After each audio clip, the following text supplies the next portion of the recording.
Me and Kobe, besides the late great Kobe, obviously, me and Kobe never had a real relationship. Fans realized right away that something was wrong when LeBron dropped that small surprise. At last, Vanessa Bryant is discussing their connection. Additionally, it seems that Kobe disliked LeBron. I have the specifics, and she is disclosing all. The reasons why. Let's get started. Vanessa discusses the basis of resentment. Vanessa Bryant has now revealed what actually transpired between the Black Mamba and the so-called King. Years after his death, her story completely destroys the narrative rather than merely flipping it. The NBA attempted to sell you on a buddy-friend bromance, but this is not it. Kobe never forgot this subtle treachery, media manipulation, and underlying disdain that resulted from what began as icy competition. The most startling aspect of this expose may have been Vanessa's unexpected revelation during Kobe's final season, in which he asserts that he discreetly cautioned their inner circle that they were already changing the narrative of his brilliance to accommodate LeBron, a new, marketable prodigy. Who could continue the tradition into the 2010s and beyond was what the NBA needed. Additionally, they selected LeBron James before Kobe Bryant had reached the end of his playing days. Kobe was a world icon, a five-time champion, and the MVP of the finals. However, the discourse had already changed, even if he was still winning trophies. The question, is LeBron better than Kobe? With Kobe? Is LeBron better than Kobe? Look at this. Look at this. And we all know, look at this. And we all know I've been exploring that. AWA. With a quart of sincom to spend. AWA. With quaid, with clend. To win side. At we are. I despise we as bad what we is. I see. AW come ride sidewise to see with see wise away doll gay with kawaki with side with core at one with the two with the we you to kai you to utica with you with it is soaker with you to week and with you to the utica kick a kick and with get to kick I you could quiver to kawi week at it with at Curtis kick at the best I with you I week I feel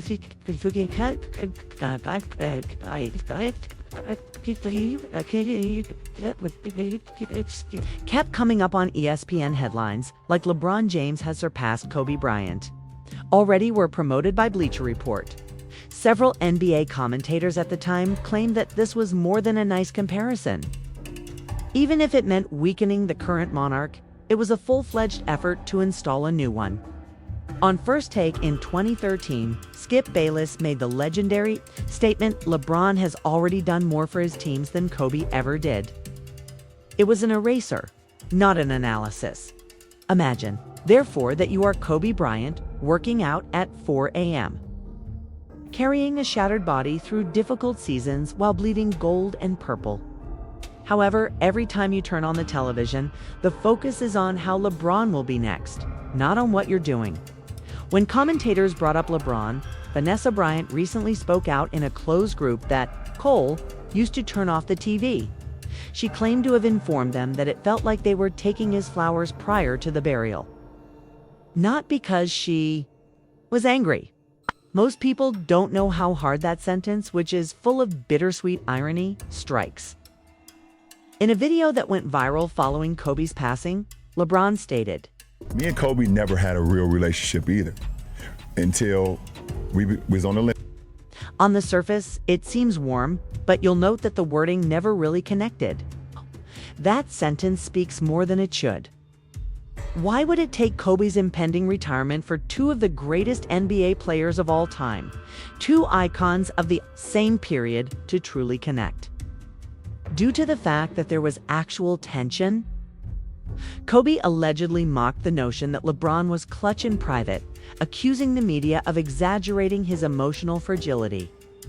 A former trainer who worked closely with Bryant during his post-Achilles recuperation provided this information.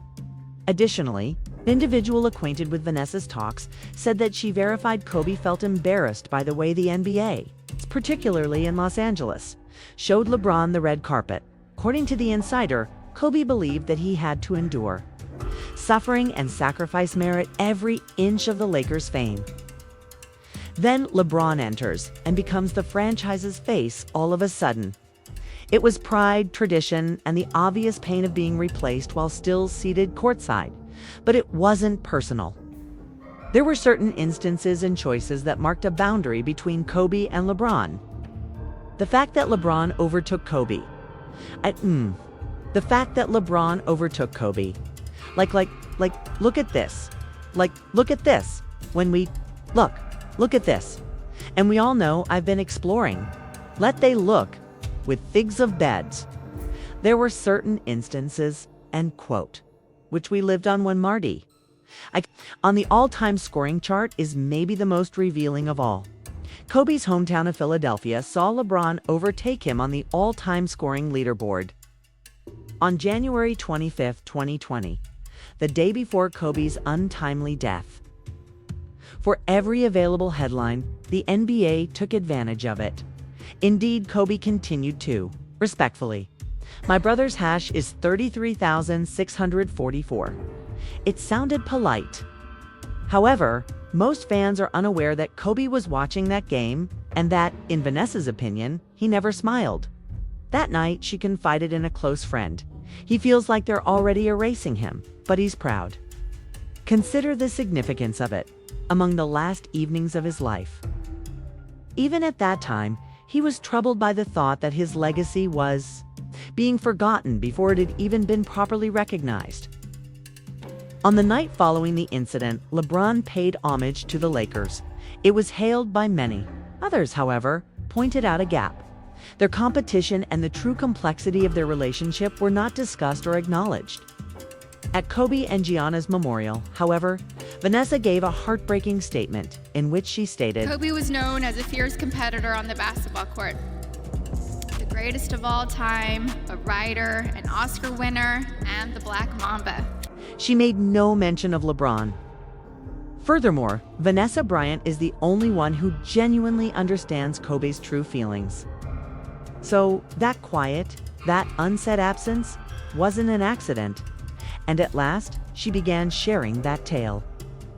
A source at a meeting said that Kobe was incensed that Nike had started to focus almost entirely on LeBron's brand in its marketing efforts, with threats to discontinue some of Kobe's product lines. Reporters were then informed by the source that Kobe was rather outspoken. He desired to be free of Nike. He watched how they were already displacing LeBron before he was even in the ground, which inspired him to create Mamba as its own brand. Allow it to sink in. Kobe had planned to leave even before he passed away. Vanessa corroborated what he had seen written on the wall. She completely removed Kobe's estate from the Nike agreement after his passing. An act of defiance that rocked the sneaker community. Why? Because businesses attempting to alter history were not safe guardians of Kobe's heritage. She refused to allow them to bury him, elevate another person. A family member who has chosen to remain anonymous for security reasons claims that Kobe informed his daughters Natalia, in particular, about the way the media shapes public perception. According to reports, you have to fight for your name because once I'm gone, they're going to pretend I never did what I did. He didn't have paranoia. He had foresight. Is LeBron already the greatest Laker of all time? Was the heading of an article published by Bleacher Report just a year after his passing. Consider that. The person who delivered the Lakers 5 titles, who bled purple and gold for 20 years, and who passed away with a Lakers jersey permanently inked on his soul, was being ranked higher than a man who played for the team for 2 years. A number of former players have spoken out anonymously, implying that Kobe did not quite embrace LeBron's move to Los Angeles. Not intentionally, but more because he was taken by surprise and ignored. According to reports, one assistant coach remembered this occasion from 2018 when LeBron joined. Although Kobe was courteous, it was clear that he didn't enjoy it. When you invited someone to your house after you had moved out and discovered they had already thrown out your furnishings, it was like that. He was on the sidelines observing. Additionally, he was not even asked to participate in LeBron's welcoming campaign by the organization he assisted in rebuilding. That wasn't a mistake. That was a message that got through. The weekend of Kobe's death was the lowest point in the whole story. Several people close to the Bryant family claimed that Kobe intended to send LeBron a video message praising him while simultaneously protecting legacy. A passing of the torch in a sense, but on his terms. According to reports, Vanessa told a close friend who is homosexual, he wants for everyone to understand his values. That excellence isn't defined by statistics. The Mamba attitude is effective. However, that communication never arrived. What was left after the collision came first. A spooky, quiet LeBron attempted to fill. When LeBron addressed the stage to discuss Kobe's passing, he stated, He called me like, bro, anything you need in LA, like, I got you. You're a Laker now, you family. Additionally, the staffer claimed that Kobe squarely challenged LeBron, but not violently. I admire the talent, but you don't embody the values of this franchise, he said to him, not to me. According to reports, LeBron said nothing. The last time they ever saw one another was when they shook hands and left. It is said that the same evening, Vanessa learned about the encounter. Kobe told me it felt like closure, like he had finally said what needed to be said, and it broke her heart. She stated in private, after confirming it months later. She was aware that Kobe wished to transmit the torch, but only to someone who recognized its significance. And LeBron never did, in his opinion. You aren't listening if you believe that this tale concluded with Kobe's death. Because sadness wasn't something Vanessa Bryant simply inherited. A conflict was inherited by her. A hidden power struggle between the truth and the NBA's apparatus is at the heart of the conflict over Kobe's legacy. Image, memory, and brand. The story changed when Kobe passed away, but not in the way you may have thought. All of a sudden, he was being hailed as the greatest of all time by the same publications that had spent years questioning if he was overrated. Mamba Forever apparel was being released by the same executives who had previously pushed for his early retirement. Vanessa, on the other hand, saw through everything. Not out of anger, but out of loyalty.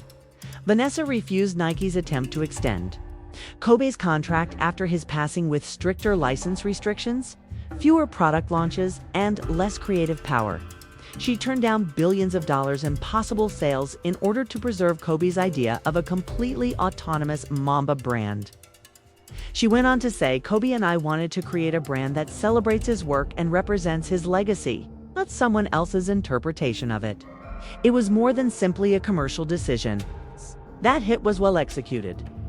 Because Vanessa was aware that Kobe was previously attempted to be pushed into the past by the same establishment that hailed LeBron as the future. And she had no intention of allowing it to occur, not while she was still able to speak.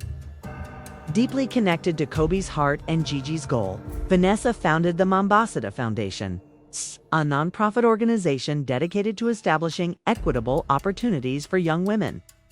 In sports, during her memorial address, she stated, Gigi was motivated to change the way everyone viewed women in sports. She wrote papers in school defending women and wrote about how the unequal pay difference for the NBA and WNBA leagues wasn't fair. And I truly feel she made positive changes for the WNBA players now. Vanessa ensured that She's battle did not end with her. She created clothing for Mombasa. She organized competitions. She attended WNBA games in the front row. Additionally, Kobe and Gigi received honorary draft selections from the WNBA fans. Meanwhile, saw something strange. Despite being the NBA's spokesperson, LeBron James was not present at almost all of these ceremonies. No collaborations, no public endorsements of the charity, and no appearances. People then began to inquire, where is LeBron? Because it was becoming obvious that this was more than simply a peaceful family grieving. It was a besieged heritage being preserved. The NBA celebrated its 75th anniversary in 2022 with a lavish, high-budget event that honored the best players of all time. Although Kobe was mentioned, he he was not given the attention, prominence, or recognition that many supporters had hoped. For additionally, Vanessa was not asked to take part. She was sad but not unexpected, according to family sources. A longtime Bryant's acquaintance claims that since LeBron joined the Lakers, she has seen them drive Kobe lower in the rankings, and she is tired of keeping quiet about it. She intensified her efforts in the same year. She started working with indie filmmakers to create a documentary that was accepted by Kobe, one that, without the NBA filter, would reveal his true attitude, his true challenges, and his true message to athletes. Just Mamba, no spin, no fluff, because Vanessa is the only one who truly gets this. The real legacy of Kobe cannot be quantified in rings. Reach is used to measure it. Jason Tatum, who dons a Kobe wristband prior to each playoff game, is one example. Ask WNBA player Sabrina Ionescu, who trained under Kobe and currently sports his number. Ask Devin Booker, who has the tattoo "Be Legendary" on his arm. Kobe left him an autographed shoe with his parting message. Vanessa is battling for that. Heritage, according to Naomi Osaka. Influence, not numbers, stories, or ESPN rankings. Because Kobe's mindset rules the locker rooms, even while LeBron's name dominates the headlines. She is now working on a comprehensive biographical series. The wounds, the scandals, the exercises at 4 a.m, the shattered fingers, the failure, and the atonement. 81 points. The period of the girl dad, the Oscar, the last farewell. And this time she has complete creative freedom because Kobe trusted her with the truth, not the league, not the media, not even his friends. What if LeBron had been approved by Vanessa as the heir? What if she had blessed it, handed along the torch, and combined two traditions into one? The comment was then released anonymously by a sports writer who asked her this question in an off-the-record chat. Coke was always of the opinion that greatness is not inherited. You deserve it. Furthermore, in her opinion, Kobe Bryant never trusted LeBron James. That's honesty, not hatred now. For years have passed since Kobe's death. Vanessa Bryant is also by herself. The guardian, not as a widow. A protector of a guy who overcame adversity. A parent of a daughter who had aspirations beyond what the WNBA could comprehend. They attempted to soften, cleanse, and turn a guardian of a name into something more acceptable for the following generation. And this is what she's saying loudly, with pride, and forever. There is no need to rewrite Kobe Bryant. All he needs is to be remembered. And it's okay if it means questioning LeBron James' contribution to the discussion. Because Mamba's blood-soaked. Route to grandeur cannot be carried by any crown hefty enough. There was blood in the water prior to the feud with LeBron, because Kobe Bryant hunted in addition to competing. His legacy was based on battle, not friendship. And Kobe had a name he remembered, a name he targeted for every title, every MVP insult, and every dispute over who was the best. Years after his death, Kobe's close friends and family, including Vanessa Bryant, have started talking about the real extent of his rivalries. The betrayals that left him traumatized, the resentments that drove him, and the faces he never forgot. Regardless of how many post-game handshakes he exchanged, highlight reels don't reveal this. Kobe's excellence wasn't just developed in the gym, it was created during hostilities. It was the most well-known divorce and the finest basketball team. Together, Kobe and Shaquille O'Neal won 3 titles in a row. It couldn't be stopped. However, they were engaged in combat behind the scenes. While he was in the gym at 3 a.m, Kobe thought Shaq was a lazy, entitled, and untalented athlete. He said to reporters in 2003, "I'm sick of being a sidekick." Shaq openly retaliated on several occasions, including making fun of Kobe's legal issues during interviews. The Lakers' locker room and eventually the entire team were divided by the dispute. Kobe was selected by the Lakers management in 2004. He took responsibility for Shaq's move to Miami, but in reality, he wanted Shaq gone. Later, Vanessa affirmed that Kobe believed Shaq's presence hindered his leadership development. He once stated to her, "He's the best center I've ever played with, but I'll never win the way I want to until he's gone." Although their relationship never totally recovered in private, it did in public. Because Kobe saw the dispute as more than just a personal one. It served as a basis. They never disparage others. They never fought. However, Kobe could never get rid of the phantom of Tim Duncan.